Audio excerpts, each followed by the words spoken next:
Hello. We're going to talk about the Springfield Nor'easters maximizing revenues in the minor leagues case. I understand this was a fairly complex case. I think it really highlights a few important and interesting topics through sports and entertainment marketing. So let's take a look. Try to follow along. Hopefully you've already read the case. If you haven't, I would stop and go back and do that first, and then come back here and we'll work through it together. So a little bit of the background of what we're looking at during the case. So this was back in 2009, and the city of Springfield, Massachusetts was forming a new minor league baseball team, the Nor'easters. Larry Buckingham was their marketing director and was put in charge of setting ticket prices for varying ticket package sizes for their upcoming season. Single games, 5-game packages, 20-game packages, and full season tickets, which was 38 games. And it's important for him to maximize both their ticket income and their actual attendance. If you're not there in person, you can't buy tickets, you can't buy concessions and merchandise. So keeping a very low attrition rate and understanding what that will naturally be is going to be important for him. Ownership's goal, obviously, is to at least break even, ideally make a profit. So in order to help better understand his customer base, utilized a survey that they developed and sent out to local citizens in the Springfield area, and some targeted marketing lists to help guide his decisions on how to set that price. And we decided that it's probably a representative sample of their population. Some important facts and figures that I highlighted as I was going through the case and saw some stuff that stuck out to me. Springfield, Massachusetts, fairly small town, about 55,000 people. Budgeted expenses of just under $2 million, $1.96 million. Their stadium's going to hold 36,000 seats.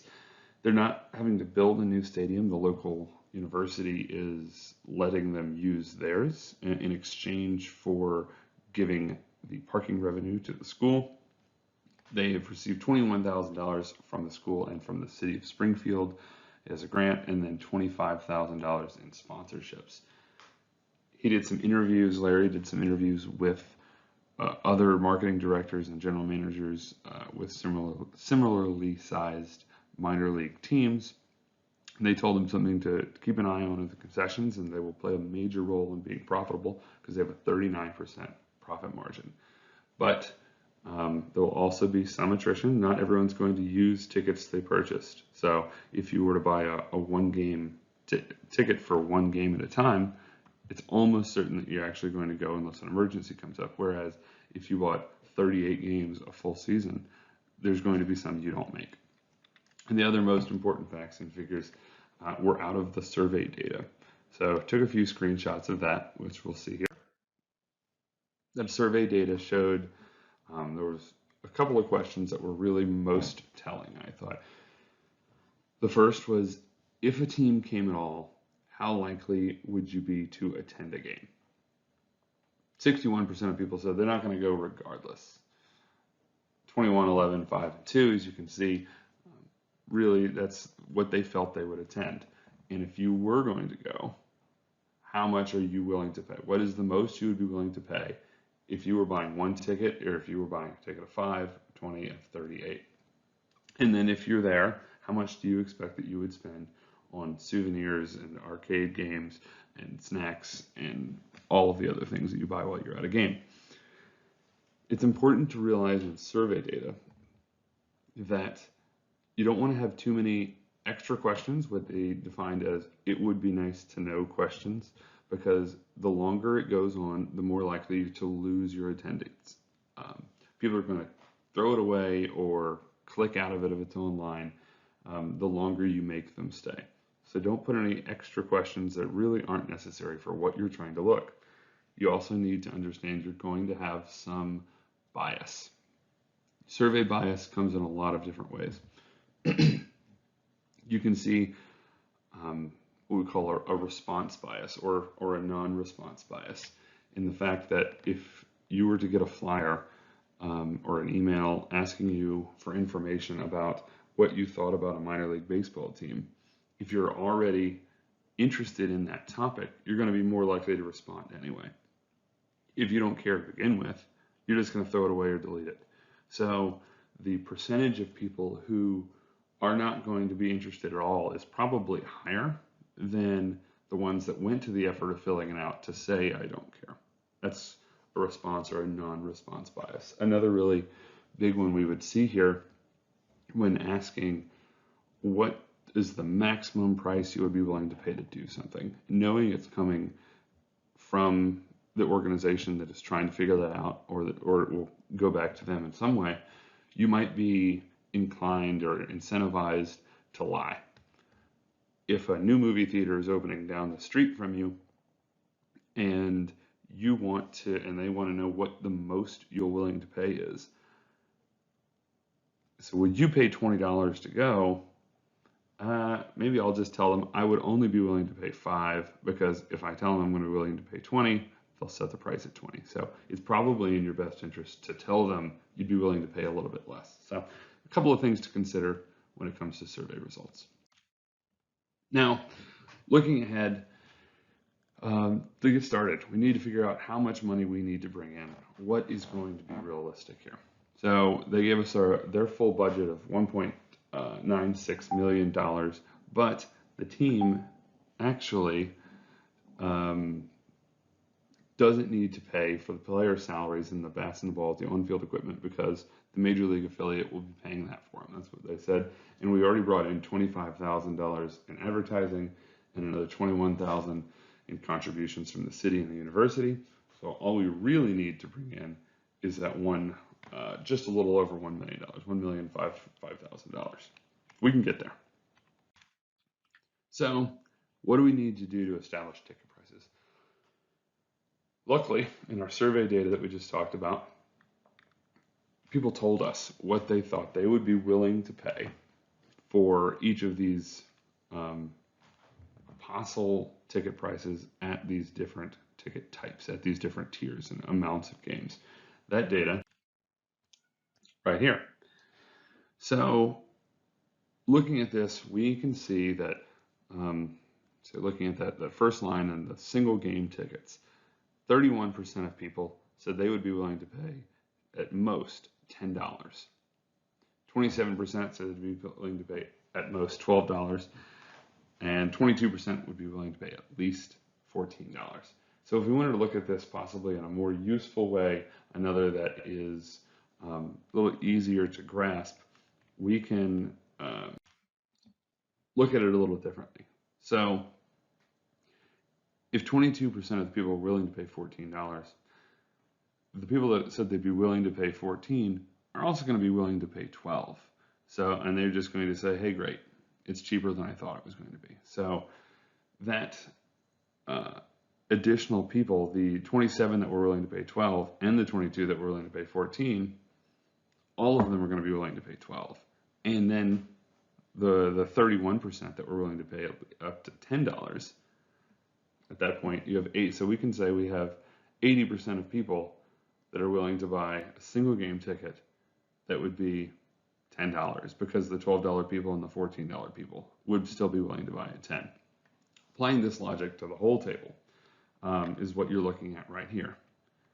Really gives us a better idea of, if we charged that price, we charged $10, how many people do we think would be willing to pay it? And as you can see, it's really kind of telling that, and it makes sense, that if you were willing to pay $10 for a single game, you wouldn't be willing to pay that for a 38 game, for a full season. You would expect a discount. So only 22% of people were willing to pay that price for a bigger ticket package. So more games, they expect to pay a little bit less per game. So we'll need to keep that in mind. But how much are we really going to bring in per ticket? Our potential ticket revenue per game, per possible price point, to figure out where our best value would be mathematically. So by multiplying those and finding the percentage of people that would be willing to pay a certain price at a certain price point for the ticket type, we can see that there are certain points that are going to be our most valued spots. And what will those be? There we go. So once we saw our potential value per price point, we can determine what our prices should be. So the most valuable spot for the single ticket type would be at $10. For the 5-game tickets at $8, 20 game equally distributed between $6 and $8, so we'll call it $7. And then for a 38 game pack, the most people will be willing to pay, most people would be willing to pay would be $6. So we've got our ticket prices. Great. $10, $8, $7, and $6. That's where our optimized value is going to be. Now, we need to figure out how much money we're actually going to make. We've set our ticket prices, but based on some of the survey data, we remember that 61% of people said they're not going to go regardless of what we do. 21% would be interested in going one time. 11% would be interested in going 5-game package. 5% would be interested in a 20-game package, and 2% would be interested in a 38-game package. But 2% or 21% or 11% of what? And that was of the city of Springfield. We determined that our survey data was representative of the larger population. So Springfield had a population of a little more than 55,000 people. 21% of that is 11,000 people. 11% of that was 6,087 people. Great. But we also decided that not everyone was going to be willing to pay the price that we set. When we set a $10 ticket price, we realized that only 80% of the people, even if they were interested in going to a game, were only going to be interested at a certain price point. 80% of the people we said would be interested at the $10 price point for buying a single ticket. So those 11,000 potential customers, only 9,200 of them would be willing to buy a ticket at that price. So that's how many seats we think we can sell. We're charging $10 a ticket. We can bring in $92,900 selling single game tickets at $10 a price, at $10 per ticket. We can apply the same logic to the 5, 20, and 38 games to bring in $774,987 in ticket revenue. Fantastic. We sold 106,000 tickets to get there at varying price points. But let's look back at the budget. We needed to bring in just over $1 million to break even for the season. We established those prices, and we were going to sell tickets worth $774,000, but we are still a little short. What are we missing? Some of the good stuff. Merch, concessions, all kinds of side stuff. So we know that's where a lot of value is. We know this is a side product that is extra revenue, that is going to be easy, but the only way to get that revenue is if they are actually in the seats. And how much are they willing to pay? So another piece of that survey data was, how much do you expect to spend on snacks, souvenirs, arcade games, etc. per person per game that you attend? 8% of the people said they're not going to spend $1 when they're there on that stuff. Anywhere between 11% said anywhere between $0 and $5. We can average that and call it $2.50. 45% of people said they would spend between $6 and $10. We'll call it $8 per person per game, and then 36% somewhere between 11 and 15. We can call that 13. So we average those out. We assume we can make $8.56 per person that shows up to a game on concessions and merchandise. There's a big profit margin on that. There's a 39% profit margin, which as opposed to a stadium seat, that's 100% because it's already been paid for, but having to purchase additional goods and services, your cost of goods sold is going to bring that down. But 39% is still very nice, but they can't buy it if they don't show up. So that's why the attrition rate of who's actually showing to the game is so important. So how much are we going to make off of concessions and merchandise? If you're buying for one game, like we said, you're going to show up. You buy tickets for a game that night, you walk right up and you go. If you buy a full season, there'll be times you don't make it. It happens, especially if you only paid $6 a ticket. That's one of the reasons why you couldn't price the tickets too low, because then you incentivize people to not show up. So we said there'd probably be attendance rates, and this is what the data he got from his interviews, that 100% of people would go to a game if they bought a single ticket, 97, 95, and 90% respectively for the 5, 20, and 38 games at $8.56 per person per game. We think we'll bring in $860,000 in revenue based on concessions and merchandise. A 39% profit margin gives us $335,000 in net revenue, in net income for this separate area. So let's look back at the budget. We needed to bring in a little over $1 million. We did $775,000 in tickets. We did $335,000 in concessions and merch. You'll notice how much we brought in merchandise, almost more than tickets. Well, more top line, but we had to pay a little bit of a profit margin there. But we met our goal. We brought in $1.1 million and had a net income of $104,000. Goal met. What else? What other ways could you have looked at this? There's a whole lot of them. We're just a couple that jumped out at me. We sold 106,000 seats. We determined, not everyone was going to be available at every or interested at every price point, which is fine. We maximized that as best we could, but what that tells us that the stadium held 36,000 seats. So there was 136,000 possible seats to sell for a 38 game season. There's still another 30,000 seats out there that we can sell. That's why teams have a marketing department, and they have a ticketing team selling groups, selling additional tickets on the day of, and additional marketing promotions. We could have made this even more complex by considering price points per type of seat. Maybe 1,200 of those seats under the shade in the grandstand was a higher price point than the lawn, which how they do it, but we try to keep this as simple as possible for this exercise. And another way to bring down that break-even point, rather than having to do it all through merchandise and through ticketing, sell more sponsorships, signage, advertising. Those are really big chunks of money. They only brought in $25,000. A larger sponsorship team, maybe you get that up to $100,000, under $200,000, and it's even less tickets you have to sell to break even. So, some important topics that really came up that we see throughout this course. Budgeting.